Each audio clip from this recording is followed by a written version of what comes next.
Fala galera, beleza? Vamos aqui então para nosso primeiro videozinho do terceiro bimestre. Esse vai ser um vídeo um pouco diferente, um pouco mais curto, que é só para a gente retomar da parte da termodinâmica, a segunda lei, né? Alguns princípios, para a partir da próxima aula a gente continuar com novos assuntos, tá bom? Então, vamos lá. No materialzinho de vocês, da apostila no livro de atividades, eu peguei esse primeiro exercício da segunda lei da termodinâmica. Lembrando que a segunda lei da termodinâmica ela trata das máquinas térmicas, tá? Ao contrário da primeira lei, que trata só dos gases, aqui a gente está preocupado com as máquinas térmicas. E aí existem duas coisas importantes, tá, a serem ressaltadas. Primeiro, que uma máquina térmica ela funciona com qual princípio? Ela recebe calor da fonte quente, calor da fonte quente. Para isso, realiza esse trabalho, a máquina realiza o trabalho, e uma quantidade de calor é despejada, é perdida para a fonte fria. A parte de equacionamento, conservação da energia, né? Que é o calor da fonte quente, é o trabalho mais o calor da fonte fria. Essa é a primeira parte. Aqui. E a segunda parte é sobre o rendimento, que aí a gente tem duas formas de calcular o rendimento. O rendimento genérico é calculado de que forma? Bom, o rendimento genérico é o trabalho, que é o que é aproveitado, sobre o calor total recebido.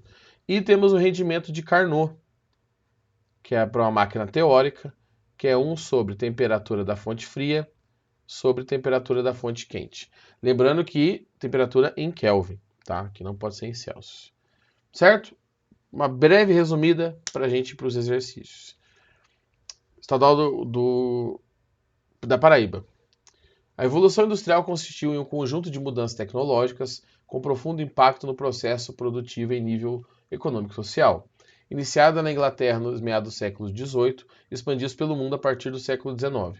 James Hargreaves, em 1769, na Grã-Bretanha, inventa a fiadora Spinning Jenny, uma máquina de fiar rotativa que permitia a um único artesão fiar 8 fios de uma só vez. James Watt, em 1768, inventa a máquina a vapor. Gottlieb Daimler eu sei falar porque é o nome conhecido, inventou o motor à explosão. Daimler que é o inventor do motor do carro, né? Se não me engano, a Mercedes-Benz por muito tempo chamou Daimler-Benz, alguma coisa assim. Acerca do assunto tratado no texto 4, que é esse aqui, em relação às máquinas térmicas, podemos afirmar. Bom, vamos lá. 1. Nenhuma máquina térmica operando em ciclos pode retirar calor de uma fonte quente e transformá-la integralmente em trabalho, só em trabalho? É verdade, é impossível isso acontecer. Tá? Uma parte tem que ser despejada, tem que ser perdida para a fonte fria. Porque sim, tem a questão da entropia, tem a questão dela trabalhar com diferentes temperaturas e o calor normalmente fluir para a fonte fria, tá? Então isso é verdadeiro. 2. A segunda lei da termodinâmica se aplica aos refrigeradores, porque esses transferem calor da fonte fria para a fonte quente. Então, na verdade, assim, a segunda lei se aplica sim para os refrigeradores, tá? Eu não sei se a resposta vai bater, mas se você inverter esses ciclos da máquina térmica, ela se aplica sim. Só que aí você tem que considerar que esse trabalho aqui é um trabalho que está entrando no sistema. Então eu vou colocar uma interrogação porque dá para aplicar, tanto que a gente faz conta de refrigerador. O rendimento de uma máquina térmica pode ser de 100%? Não, a primeira e a última falam a mesma coisa, né? Então eu vou marcar 1 e 2, tá? Porque a segunda lei da termodinâmica dá para se aplicar aos refrigeradores. Pessoal, se os refrigeradores existem, eles não podem violar a segunda lei da termodinâmica. É uma questão óbvia, né? Então, eu considero a segunda verdadeira, tá? Certo? Vamos para a próxima. Unifor, Ceará.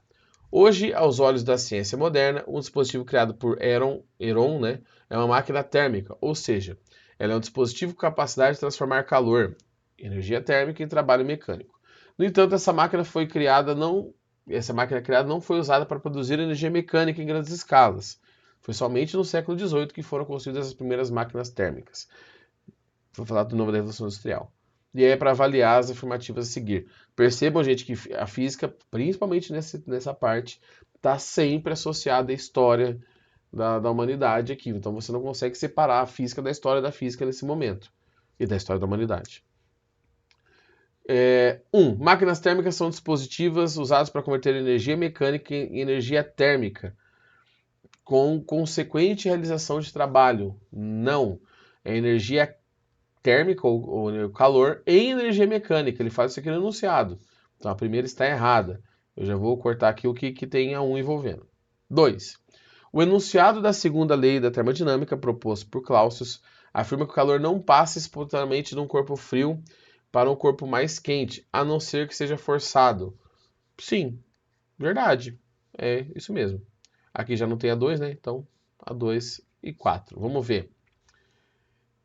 É possível construir uma máquina térmica que, operando em transformações, tenha como único efeito transformar energia térmica, trabalho, oh meu Deus, transformar completamente em trabalho a energia térmica da fonte quente? Não, né? E nenhuma máquina térmica, operando entre duas temperaturas fixadas, pode ter rendimento maior que a máquina de Carnot. Na verdade, nenhuma pode ter rendimento igual à máquina real. A de Carnot é o maior rendimento teórico. Beleza?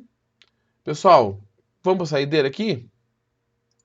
Vamos para o último exercício que eu separei, que é o com continha, para dar uma movimentada aqui, que é o da Federal do Rio Grande do Sul. Uma máquina térmica representada na figura abaixo opera na sua eficiência máxima, extraindo calor do reservatório a temperatura 527 Celsius e liberando para 327. Já vou transformar aqui, ó, temperatura da fonte quente em Kelvin. Eu vou somar 273, então dá 800 Kelvin.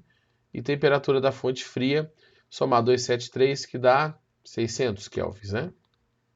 Beleza. Para realizar um trabalho de 600 joules, o calor absorvido deve ser D. Então aqui eu vou ter que trabalhar primeiro com o rendimento. O rendimento dessa máquina térmica, usando o Carnot, é a temperatura da fonte fria sobre a temperatura da fonte quente. Por quê? Opera na sua eficiência máxima. Então eu vou considerar que é uma máquina ideal. O rendimento é 1 menos. Temperatura da fonte fria é 600, da fonte quente é 800. Eu consigo simplificar aqui esses dois zeros, né?